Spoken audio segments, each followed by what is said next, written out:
गाउँबाली चैतका महिना हरिया गाउँबाली चैतका महिना ए गहुँ काटन्न बैशाख बेला फेरि आउँछ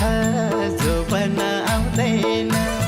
ए गहुँ काटन्न बैशाख बेला फेरि आउँछ जोबन आउँदैन